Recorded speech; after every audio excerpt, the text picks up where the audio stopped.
Welcome to Inside Scoop with Sean Emery. Every week we are examining something new, bringing you closer to companies, sectors, and themes. This recording should not be construed as a substitute for personalized individual advice from Avery & Company or any guest on the show. This is for educational purposes only and not intended to make an offer or solicitation for any companies or securities mentioned. With that, let's get on with the episode. All right, welcome to Inside Scoop. We are investors spanning multiple industries, including tech, consumer tech, among others, and really how they relate to the investment world. Inside Scoop is where we share our views. This is Sean Emery, the founder of Avery & Company, an investment firm in Miami, Florida that specializes in investing where the world is headed. We invest and look at 11 secular themes updated every 18 months or so. We invest behind them. This includes things like the future of computing. Within that is spatial computing. That's the topic of du jour today, and that's what we'll be talking about mostly in our episode. Today we're talking about the announcement of Apple's new mixed reality glasses, the Vision Pro, what this means for the industry and what Meta is likely thinking here. I think, what stood out at the Apple event, I think they did a really good job at elevating what AR and VR can become. Luis here at Avery, he said it best, really after watching the event. Apple is obviously great at marketing, but they're really good at, really conveying value. And I really couldn't agree more with that statement.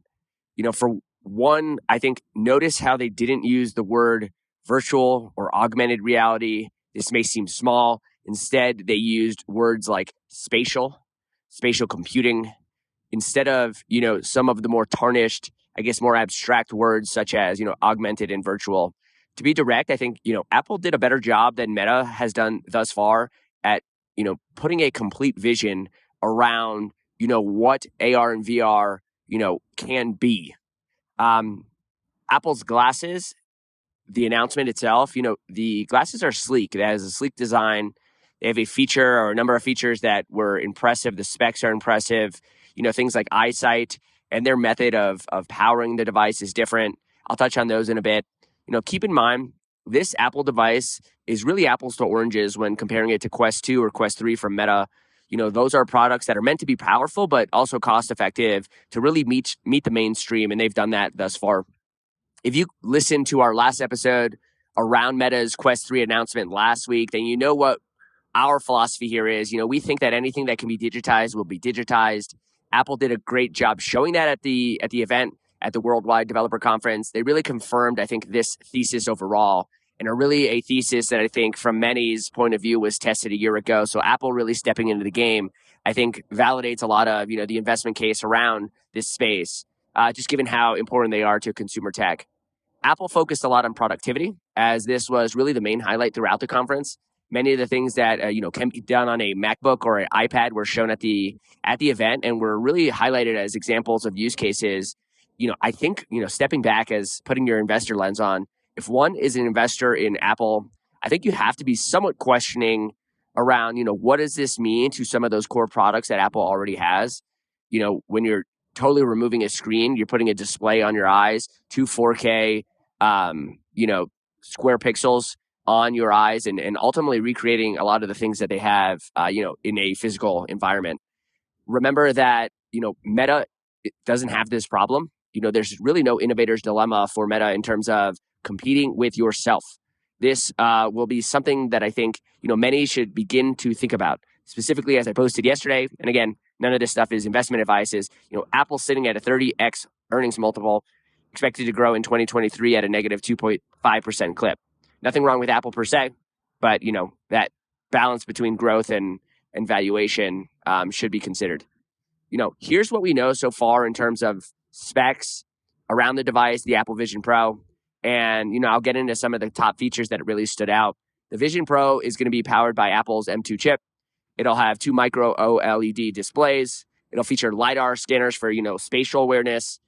It'll run on Apple's new Vision OS. It's really their operating system. Obviously, they have all the OS and operating systems across many of their devices, and a lot of them are compatible with one another. So there'll be a lot of apps that actually cross over, and they highlighted that. We don't know the weight but we should expect it to be rather light, just given that there's actually no battery inside of the device itself. And I'll talk a little bit more about that in a second. Now, speaking of, the battery, it has 2 hours of battery life when you use the battery that you plug in. And then it has, obviously full battery when you actually have it plugged into, let's say, an outlet or such. The cost, which is clearly a big sticking point or will be $3,500. Again, when I said apples to oranges, this is a $3,500 device. That is, 7x the price of an or a Meta device, and in some cases 10x if you look at what they just lowered the price of the Quest 2. So different devices, different specs, because there's different input costs into these devices.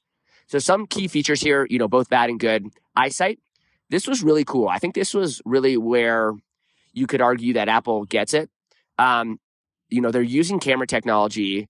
The front side of these devices have a display, the Apple Vision Pro, and it's really looking inward and pushing that display outward so that people around you can get a sense of your eyes and allowing you to be present in the situation around you so that, you have the pass-through technology, which is becoming more and more common throughout these devices, where I can see outside of my device using their camera technology, but also those around me can see my eyes or see that I'm actually, engaging with some sort of, entertainment.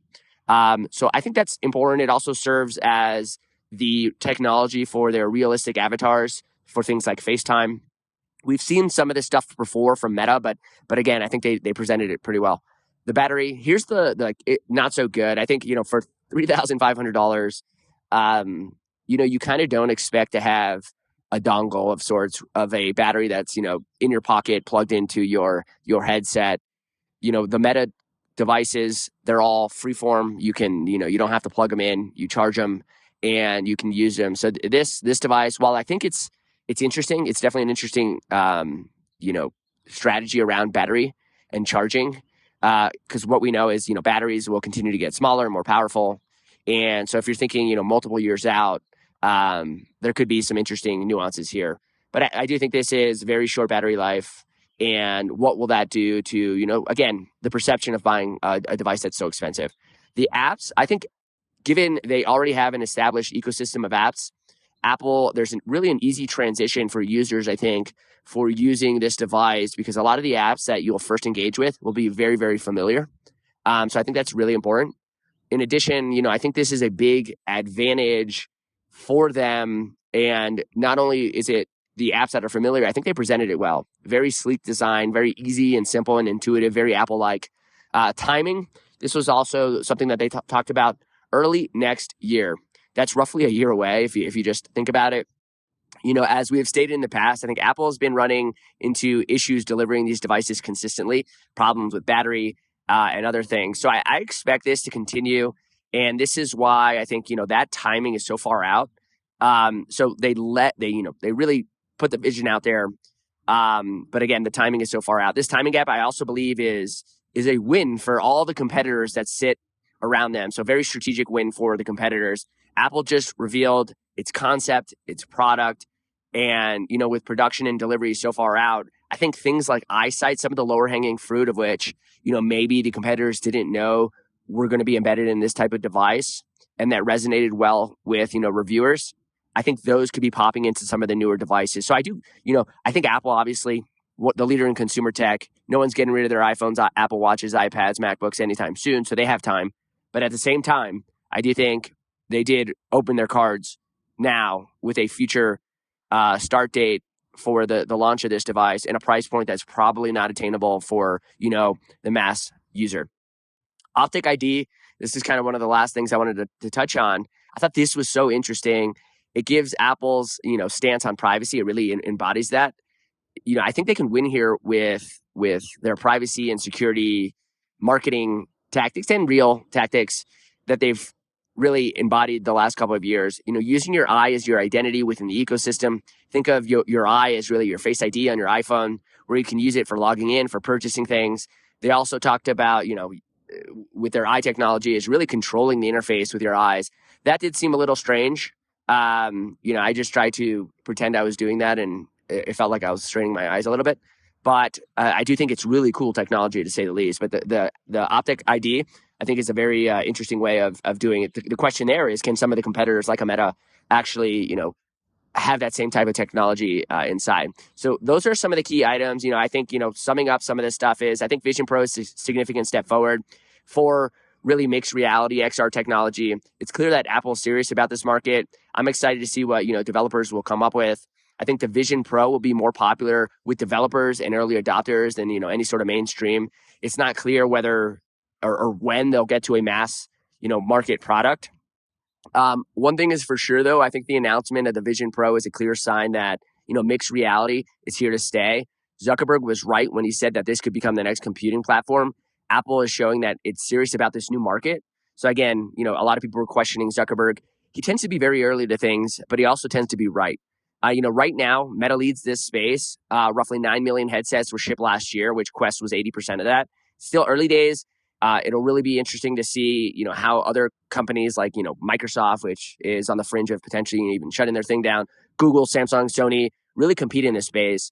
Apple has rumored goals of, 900,000 units shipped. That equates to roughly very low margin, but $2.7 billion roughly in revenue at this price point. All in all, I think, again, great to see the future getting much closer to us. The future of computing is really around that spatial computing. I think this is definitely a new wave in front of what we're going to see over the next decade. It's going to be incremental, and at some point it's going to feel like it came on us fast. But I think, again, with Apple in the scene, it proves out that this tech is real. It is innovator's dilemma for Apple in some degree, but also, if they do it well, it can open up a whole new, world. So that's all for today. Thanks for listening. Make sure to subscribe on, YouTube, our Spotify, our Apple podcast, Inside Scoop, or on YouTube again, Avery Co, Avoryco. That's it for today. Have a good one.